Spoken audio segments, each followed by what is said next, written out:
Hello to you. So happy to see you on our YouTube channel here at Improov. I'm Sandrine Gressard and I'm really pleased to welcome you here. We got some great videos to show you. This next one's really exceptional. I hope you enjoy watching this video as much as we had fun making it for you. Remember, you can subscribe to this channel to get all the other videos that we're coming out with on a regular basis. Make sure you don't forget to hit that bell so that you get notified, and give us a little like, of course, if you like it. And then we'll just play the video now so that you can enjoy it and learn how to be more efficient, how to save time, and how to enjoy life that much more. So how do we get to a zero inbox, and how nice would it be to get a zero inbox? So yes, most users have hundreds, if not thousands, of emails in their inbox, or they file them, but then they spend way too much time filing them. So let me first cover the second point, which is filing emails. One of the things you want to do when you're in your inbox is that way back in the day, way back when, people would file emails and they would create subfolders and subfolders, and they would go in really in depth and creating a huge hierarchy here of documentation. But the problem with that is that now you would have to remember where did I file it? How far down do I have to go? And now you're going from one folder to another to try to figure things out. But indeed, you don't really have to do that because you have an amazing search engine. And I say amazing, and I really I weigh my words, because 10 years ago, Outlook had a really bad search engine. But thanks to Google, because Google gave a lot of competition to Microsoft decided to put quite a bit of effort into their search engine, and now the search engine is quite good. So if you click here, as soon as you click on your search, I'll do it again just to show you, and you can focus on the top part here. So I'm in a normal ribbon here, and as soon as I click on the search, look what happens. My ribbon changes. And now I have a search ribbon that's appeared with a bunch of tools. So again, I'll show it to you again. I click on an email, go back and click on the search bar. Once you notice this, you can say, okay, let me search for emails from, but let's say you don't remember the actual person it's from, but you remember the company that you're working with. So let's say you say, you know what, I'm going to look for morningbrew.com, and you want to get all the emails from them. And then you say, well, that's good, but there's still too many emails showing up. So let me look at the ones that I identified as the category reporting. And now it's saying, well, there's nothing. Okay, so let's find another category and see if there's something else that falls into that category. So we're going to say, maybe we're going to have the category newsletter. So I'm going to remove this one. You see in your menu at the top here, you have a line that allows you to see. So find more on the server. Maybe there's things that's been backed up on the server. Anyway, the idea is that you can use your categories to find stuff. So maybe I actually used the wrong from, but let's say I'm going to put I would have a keyword in I can just do a search saying morning brew, and then seeing what comes up here. So now it's finding it. And then I say, okay, I want morning brew that's categorized. And I'm going to say with reporting. And you see now it's finding that one email that came in because I said the keyword was morning brew. So you have to play with it until you see how it memorizes stuff and how it understands things. And maybe that the reason why I wasn't finding morning brew is because maybe the email address was not exactly that. I would have had to put the @ before it, because if there's no space in front, it might not find it.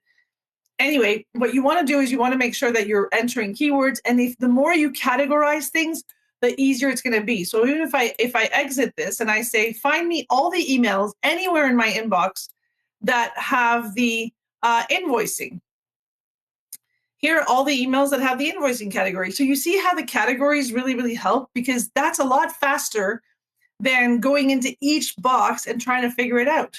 And if I'm literally showing emails from all different folders. Let me show you. If I add the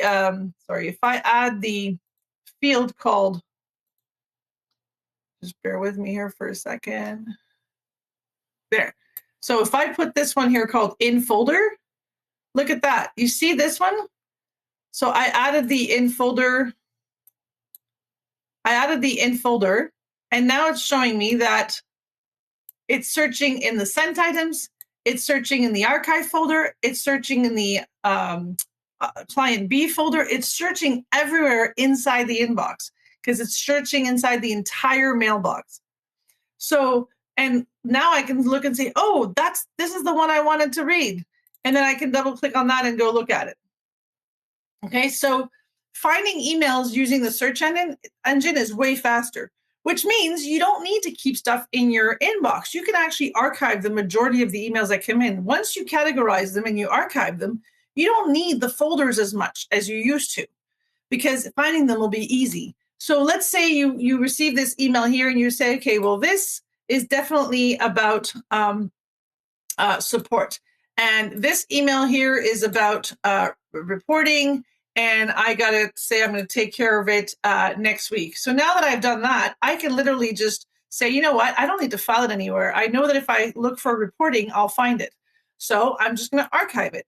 And then this one here, I'm going to look at that and say, okay, well, that one is actually with regards to the project A, and I know I want to work on it, and I want to choose a specific date. So I'm going to say, well, you know what? It's not this week. And next week, it's really on the Thursday I want to start working. I want to reply to that and do an update. And now, again, I've given it a category. I've given it a flag. Guess what? I can just archive it. And now, if I want to work on this and archive it and say, okay, find me everything that has to do with Project A. Well, again, categorize, Project A. All the emails are coming in, and the ones with the flag. And I could say, add Project A, and it has a flag. So lots of different opportunities, lots of different options to find the information. So as you can see, my inbox is going to get empty really, really fast because I'll be able to get through each email much faster. Now, the other thing I want to be able to do is say, you know what? I want to be able to have an inbox that is so clean that I can finally change that arrow the other way, because we shouldn't be looking at emails that just came in and dealing with those before the ones that were received almost a month ago, right? Or even more than a month ago. So we want to make sure that we're reducing the amount of emails in our inbox, because the inbox remains the inbox. It should not be the filter box. It should not be the saved box. It should really be where it comes in.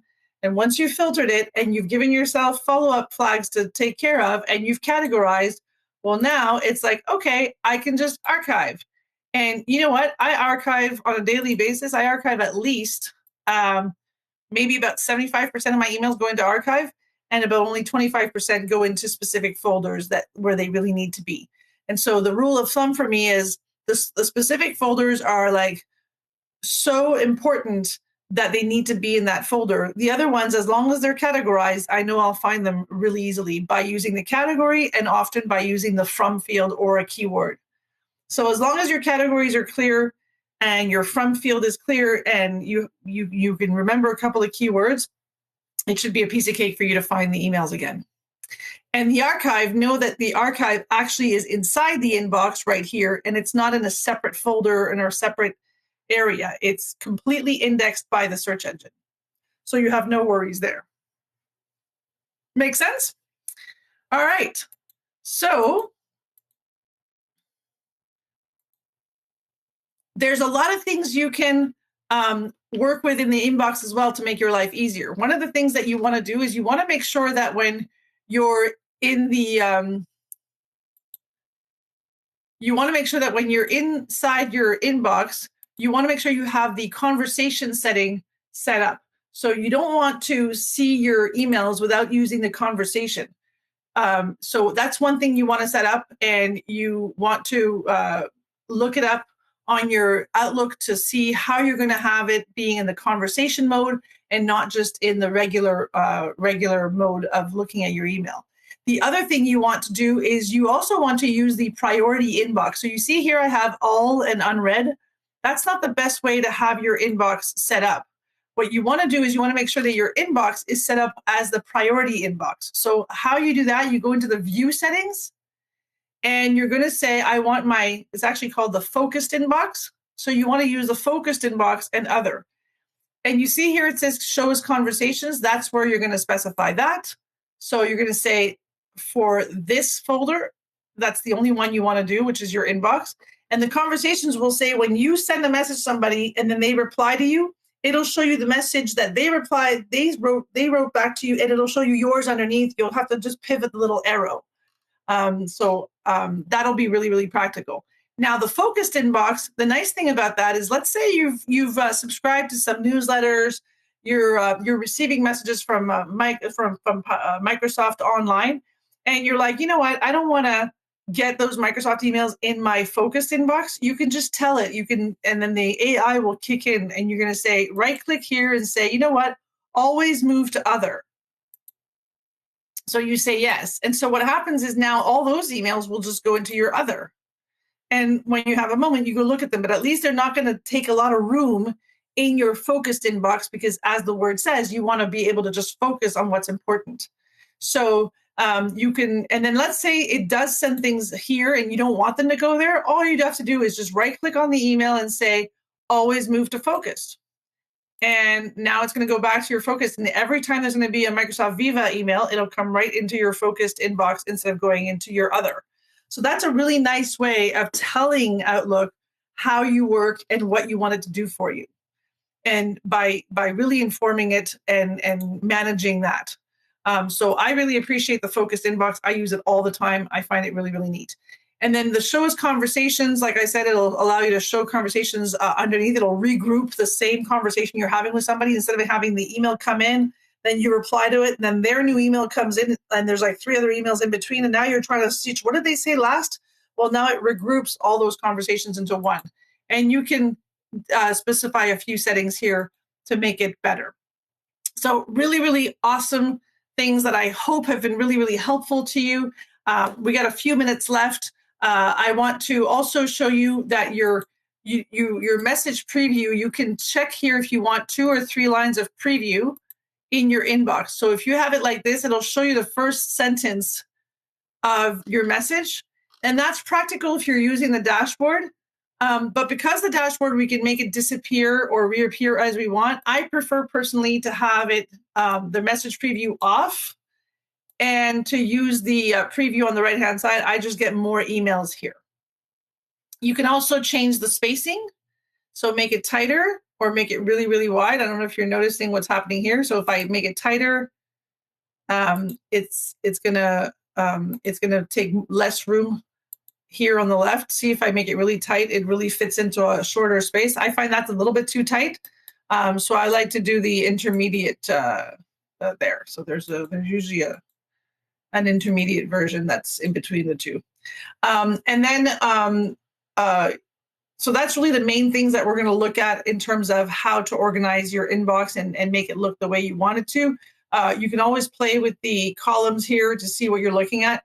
But generally speaking, you're going to want to organize this by date, especially with the conversations being activated. It'll allow you to really keep those conversations together. So was that neat? Did you learn a bunch of stuff? And are you just like completely pumped about what you can do now, because now you got more time on your hands and more relaxed moments in life so that you're not so stressed and overwhelmed? That's the whole point of all of our videos. So we know we hit the spot.